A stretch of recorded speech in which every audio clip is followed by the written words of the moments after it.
সাজিদ হেসে বলল, হ্যাঁ ভাই, তোর জীবনের সবচেয়ে বড় সুখবর, তুই বাবা হতে চলেছিস। এইবার নামটাম ভাবা শুরু কর।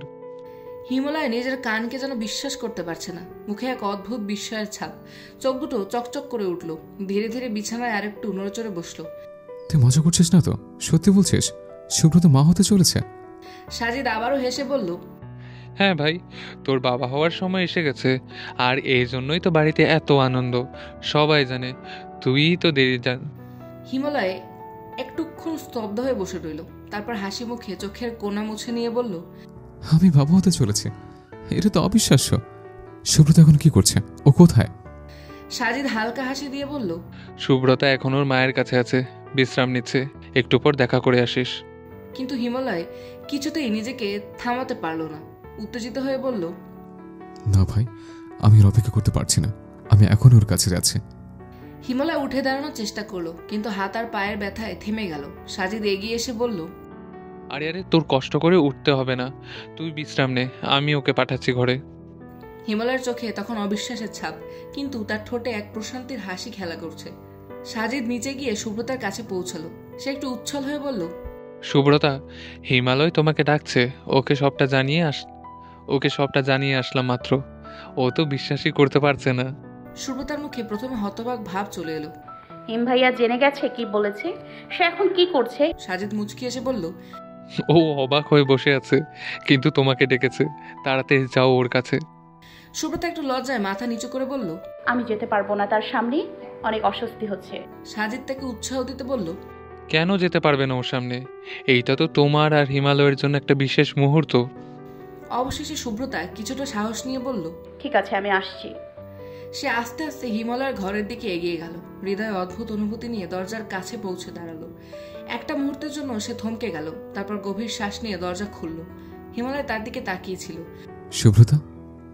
সুব্রতা ধীরে ধীরে ঘরে প্রবেশ করলো। হ্যাঁ, আমি এসেছি। তোমার এখন কেমন লাগছে? কিছু খাবে? হিমালয় একটু মিষ্টি হাসি দিয়ে বলল, আমার এখন আর খাওয়ার মুড নেই। সাজিদ সব বলেছে, আমি এখনো বিশ্বাসই করতে পারছি না। ওখানে দাঁড়িয়ে না থেকে সামনায় আমার। সুব্রতার মুখে লজ্জার ছাপ ফুটে উঠল। তুমি কি খুশি? খুব খুশি। তবে একটু অবাকই লাগছে। আমি কখনো ভাবিনি এভাবে বাবা হব। সুব্রতা তখন বিছানায় হিমালয়ের পাশে এসে বসলো। হিমালয় তার কানে কানে বলল, তুই আমাকে আমার জীবনের শ্রেষ্ঠ উপহার দিয়েছিস। এত আনন্দের খবর আমার জন্য আর কখনোই হয়। বিশ্বাস কর, আমি এখনো বিশ্বাস করতে পারছি না আমি বাবা হব। সুব্রতা হেসে বলল, হ্যাঁ, আমাদের নতুন জীবন শুরু হতে যাচ্ছে। হিমালয় সুব্রতার পেটের দিকে তার হাত রাখলো। বেবি, তাড়াতাড়ি চলে এসো। পাপা তোমার জন্য অপেক্ষা করছে। পাপা তোমাকে অনেক ভালোবাসবে। আচ্ছা, তুই এই বয়সে মা হয়ে যাবে? পারবি এই বাচ্চা সামলাতে?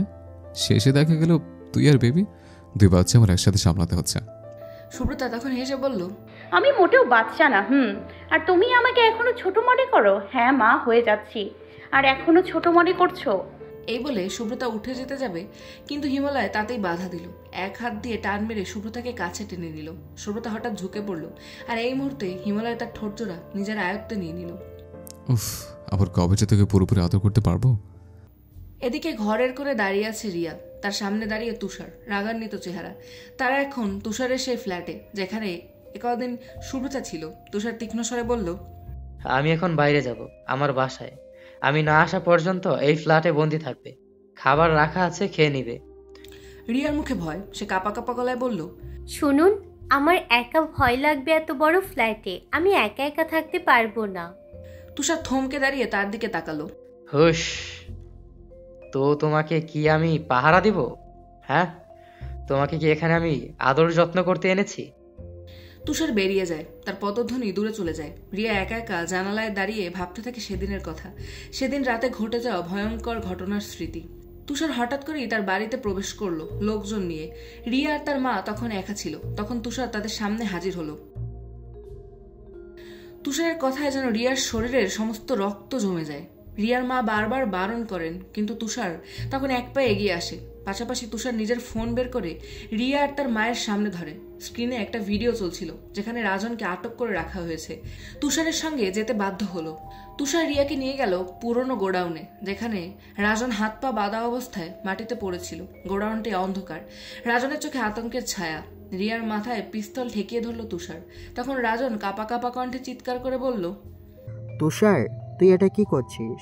রিয়াকে স্যার, ওকে কেন তুলে এনেছিস? ও এই ঘটনার কিছুই জানে না। তোর বোনকে আমি এজন্য তুলে আনিনি। তোরা পুরো পরিবার মিলে আমার বোনের জীবন নষ্ট করতে চেয়েছিলি। এখন কেমন লাগে? নিজের বোন বোন আর অন্যের বোন বোন নয়। ও কি করেছে? আমার বোন তো সুব্রতা আর হিমালয়ের সাথে কিছুই করেনি। তুষার তার পিস্তলটা আরো কাছে টেনে নিয়ে বলল, তোর বোন বিয়ের পরেও কেন হিমালয়ের কাছে গিয়েছে আমার বোনের সংসার ভাঙতে? আজকে তোর বোনকে আমি দেখিয়ে দেব, কাউকে যদি 2 মাসের জন্য বিয়ে করে ডিভোর্স দেয় তাহলে কেমন লাগে।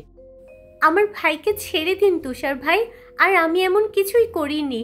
হিমালয় প্রথমে আমার সাথে রিলেশনশিপ করেছিল, আর তখন তো শুভ্রতাকে বিয়ে করতে রাজি ছিল না। যখন দেখলাম হিমালয় আমাকে পুরোপুরি উপেক্ষা করছে, তখনই। রিয়ার সামনে একটা কাগজ রাখা হলো। সে বিস্মিত হয়ে জিজ্ঞাসা করলো, এটা কি? তুষার উত্তর দিল, বিয়ের কাগজ, তবে বিয়েটা 2 মাসের জন্য। রিয়া কিছুতেই রাজি হয়নি। রাজনও চুপচাপ থেকে নীরব প্রতিবাদ করছিল, কিন্তু তুষার রাগের তোপে অস্থির হয়ে তাদের সামনে দাঁড়িয়ে রইল। সে নির্দেশ দিল তার লোকজনকে, ড্রিল মেশিন দিয়ে রাজনের হাত কেটে ফেলো। রাজনের মুখমণ্ডল আতঙ্কে থমকে গেল। রিয়া আর কিছু না ভেবে বলল, প্লিজ এমনটা করবেন না, আমি রাজি। ঠিক আছে, আমি সাইন করব। সে দ্রুত কাগজের উপর সাইন করলো। তুষারও কাগজে সাইন করে ফেলল। রিয়ার হাত চেপে ধরে তুষার আর রাজনের দিকে তাকিয়ে বলল, তোর বোনকে নিয়ে গেলাম, 2 মাস পর ফেরত দিয়ে যাব। 2 মাস সংসার করবে আমার সাথে। বলার পর সে বাঁকা হাসি দিয়ে বেরিয়ে গেল। সেদিনের এসব ভাবতে ভাবতে রিয়ার চোখ বেয়ে পানি পড়তে লাগলো। তুষার বাড়িতে প্রবেশ করার পর দেখলো সবাই আনন্দে মেতে উঠেছে। হঠাৎ মিনা সেখানে হাজির হলো। সে ছোট্ট একটা ফ্লাওয়ার বুকে জড়িয়ে নিয়ে দৌড়ে শুভ্রতার কাছে চলে এলো। শুভ্রতা, আমি শুনেছি তুই মা হতে যাচ্ছিস। সবাই একসাথে খেতে বসে। খাওয়া দাওয়া শেষে 2 বান্ধবী একসাথে সময় কাটাচ্ছে। বেশ রাত গভীর হয়ে এসেছে। আজকের দিনটা ছিল মিনা ও সুব্রতার জন্য বিশেষ। মিনা সুব্রতার হাতে কিছু চিঠি তুলে দেয়। সে বলল, যখন তুষার ভাইয়া জানবে আমি তাকে ভালোবাসি, তখন এই চিঠিগুলো তার হাতে দিবি। সুব্রতা চিঠিগুলোর দিকে কৌতূহল ভরে তাকালো। এই চিঠিগুলোতে কি লিখেছিস তুই?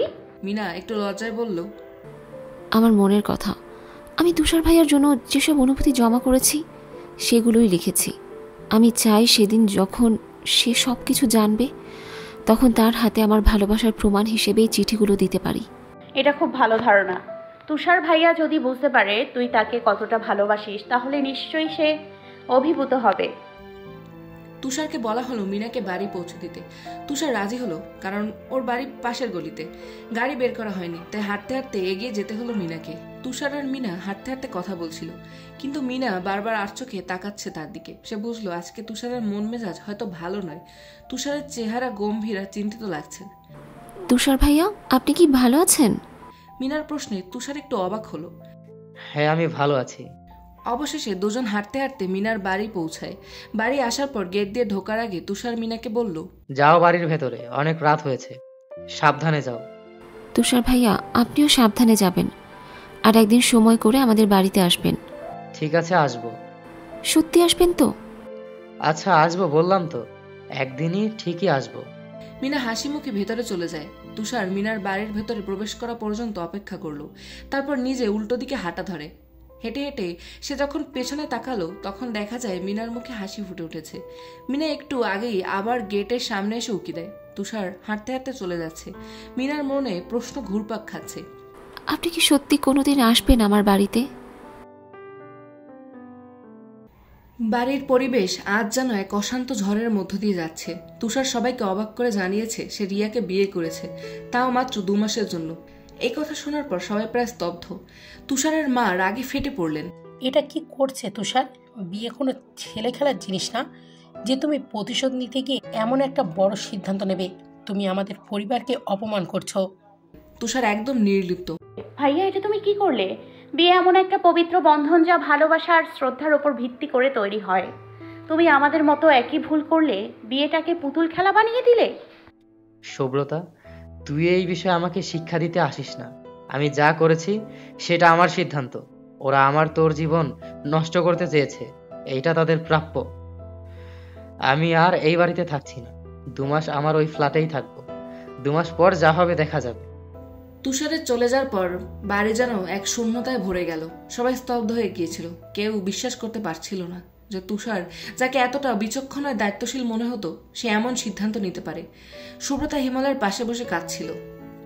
হিমালয় সুব্রতাকে নিজের বুকে টেনে নিয়ে সান্ত্বনার সুরে বলল, এভাবে ভেঙে পড়িস না সুব্রতা। তুষার ভাইয়া হয়তো একটু ভুল করেছে, কিন্তু আমাদের পরিবারের একটা অংশ। ওকে আমরা আবার ফিরে আনবো। সুব্রতা কাঁদতে কাঁদতে বলল, কিন্তু হিম ভাইয়া, তুষার ভাইয়া কি বুঝবে? সে কি আবার আমাদের কাছে ফিরে আসবে? হিমালয় সুব্রতার চুলে হাত বুলিয়ে বলল, সব ঠিক হয়ে যাবে। তুই এখন নিজের আর আমাদের বাচ্চার খেয়াল রাখ। তোর মানসিক শান্তি সবচেয়ে জরুরি। 1 সপ্তাহ কেটে গেছে আর সবার জীবন নিজের রুটিনে ফিরতে শুরু করেছে। হিমালয় এখন অনেকটাই সুস্থ। চিকিৎসকের পরামর্শ মতো নিয়মিত ব্যায়াম ও ওষুধের ফলে তার পা অনেকটাই ভালো হয়ে গেছে এবং হাতও আগের মতো কার্যক্ষম।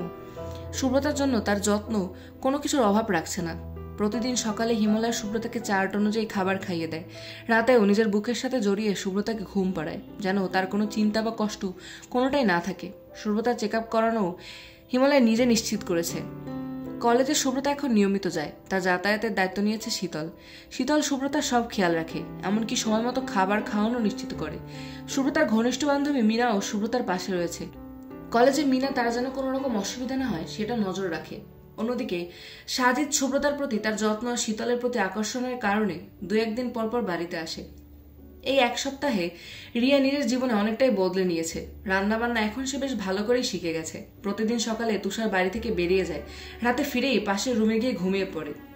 দুজনের মধ্যে কোনো রকম কথোপকথন হয় না, যা ক্রমশ রিয়ার জন্য অসহ্য হয়ে উঠেছে। রিয়া এই সময় নিজের মনে কিছু পরিবর্তন অনুভব করতে শুরু করেছে। সে বুঝতে পেরেছে হিমালয় তার জীবনে আর কখনোই আসবে না। সে আশা ছেড়ে দিয়েছে। তুষারের প্রতি তার এক ধরনের হালকা ভালো লাগা কাজ করতে শুরু করেছে, যদিও সেটা অনেকটাই পরিস্থিতির কারণে। রিয়া ভাবছে তুষারের সাথে হয়তো মানিয়ে নেওয়া সম্ভব যদি সে সামান্য হলেও রিয়াকে গুরুত্ব দেয়। তবে সমস্যাটা এখানেই, তুষার কোনোভাবেই রিয়াকে পাত্তা দিচ্ছে না। তার এই অবহেলা রিয়াকে ক্রমশ বিরক্ত এবং রাগান্বিত করে তুলছে। একদিকে তুষারের নির্লিপ্ত ব্যবহার, অন্যদিকে নিজের মনের পরিবর্তন। এই দ্বন্দ্বে রিয়া এখন একটা মানসিক টানাপোড়েনে রয়েছে। সুব্রতা শীতল আজ কলেজে গিয়েছে, কিন্তু আজ মিনা আসেনি। সকালে সুব্রতা মিনাকে ফোন করেছিল, কিন্তু কোনো সাড়া পায়নি। হয়তো কোনো ব্যক্তিগত কারণে মিনা আসতে পারেনি, তাই সুব্রতা তেমন কিছু মনে করেনি। কলেজ শেষে সুব্রতা বাসায় ফিরতেই হিমালয় ওকে দেখে সোজা ধরে নিয়ে গেল। কথার কোনো সুযোগ না দিয়ে একেবারে ওয়াশরুমে নিয়ে গিয়ে নিজের হাতে সুব্রতাকে ফ্রেশ করে দিল। সুব্রতা বারবার বলছিল, হিম ভাইয়া, এটা আমি নিজেই করতে পারি। কিন্তু হিমালয় কোনো কথাই শুনল না, বরং জোর দিয়ে বলল, তুই যদি নিজে করিস তাহলে ঠিক মতো করবি না, এখন চুপচাপ থাক। ফ্রেশ করানোর পরে হিমালয় তার চুলে তেল দিতে চাইল। সুব্রতা সেখানেও আপত্তি জানিয়ে বলল, না, আমি তেল দিতে চাই না, চুল এমনিতেই ভালো আছে। কিন্তু হিমালয়ের চোখ রাঙানো আর ধমকাধমকি ওর আপত্তি ভাঙিয়ে দিল। শেষমেশ চুপচাপ বসে থাকতে বাধ্য হলো সুব্রতা। হিমালয় ধীরে ধীরে তার চুলে তেল দিতে লাগলো। সুব্রতার চুল আগের থেকে বেশ বড় হয়ে গেছে, কাঁধ ছাড়ি অনেকটা নিচে নেমেছে। হিমালয় মুগ্ধ হয়ে বলল, তোর চুলগুলো এখন আগের চেয়ে সুন্দর হয়েছে, ঠিক মতো যত্ন নেওয়া শুরু করবি, বুঝলে? সুব্রতা কিছু না বলে হালকা গলায় বলল, তুমি যদি এরকম জোর করো তাহলে আমাকে মানতেই হয়। হিমালয় মুচকি এসে বলল, তুই আমার বেবির মা, তোকে তেমন করতেই হবে। সুব্রতা তখন মুচকি হাসি দিয়ে বলল, আচ্ছা, তুমিই জিতে গেলে। বাড়ির সবাই মিলে সুব্রতার যত্নে কোনো কমতি রাখছে না। সুব্রতার শারীরিক ও মানসিক স্বাস্থ্যের উপর বিশেষ নজর রাখছে সবাই।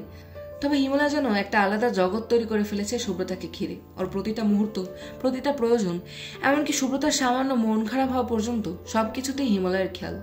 হিমালয় এখন আর নিজের অসুস্থতার কোনো কেয়ার করে না, ওর পুরো মনোযোগ সুব্রতার দিকে। তবে সুব্রতার খেয়াল রাখতে গিয়ে হিমালয় নিজের পড়াশোনা বা ভবিষ্যৎ গড়ার দিকে উদাসীন হয়নি, কারণ সামনে ক্যারিয়ার করতে হবে এবং ভবিষ্যতে একটা শক্ত ভিত তৈরি করতে হবে। সুব্রতার পাশাপাশি নিজেকে প্রতিষ্ঠিত করাও তার লক্ষ্য।